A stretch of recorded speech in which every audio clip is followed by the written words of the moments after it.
What Turkish voters asked for in the June 7 parliamentary election is forming of a coalition government, and if both the incumbent ruling and main opposition party fail to form the new government within the constitutional limit, then a snap election is inevitable, President Recep Tayyip Erdoğan has maintained. As a requirement of my political responsibilities, I would first give the mandate to the leader of the political party that got the highest vote. Then we will all together see the developments. If he cannot form it, then, again as a requirement of my political morale, I would this time give the mandate to the leader of the party that got the second highest number of vote. As you know, there is 45-day process.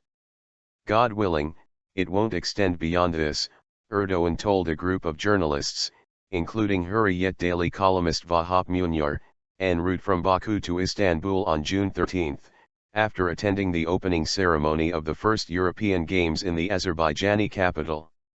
Turkey's 63rd government must be formed within 45 days of the mandate being formally given, which pushes the Justice and Development Party, AKP, leader and incumbent Prime Minister Ahmet Davutoglu to act as swiftly as possible and to engage in coalition negotiations with other political parties. The president has the right to take the country to early polls if political parties fail to form a government within 45 days. If everything takes place in its natural course and a coalition is formed, then there would be no problem, he replied, when asked whether any surprise could be expected throughout these 45 days. But if the party that came first in the election cannot achieve forming a government and neither can the second one, then going to the ballot box again as per the constitution would be inevitable. I don't call this a snap election, but a rerun, he added. Possible meetings with 4 political parties. In yet another move contrary to state customs, Erdoğan said he plans to hold separate meetings with leaders of the 4 parties that entered parliament before granting the mandate to form a new government to the AKP, which won around 41% of the vote but failed to secure the parliamentary majority required to rule alone. I would like to invite them separately and get their opinion about the process, Erdoğan said.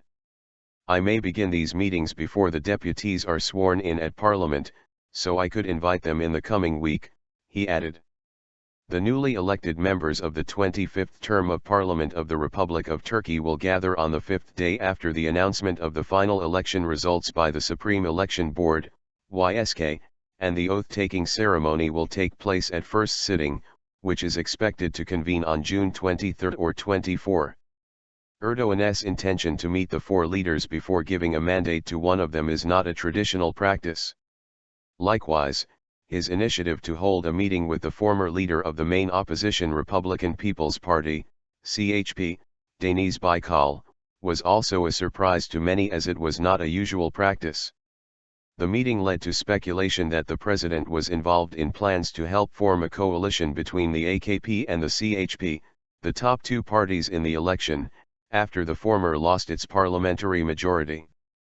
At the time, CHP leader Kemal Kılıçdaroğlu, who was informed of the meeting beforehand and briefed by Baykal afterward, remained silent regarding the process that led to the holding of such meeting.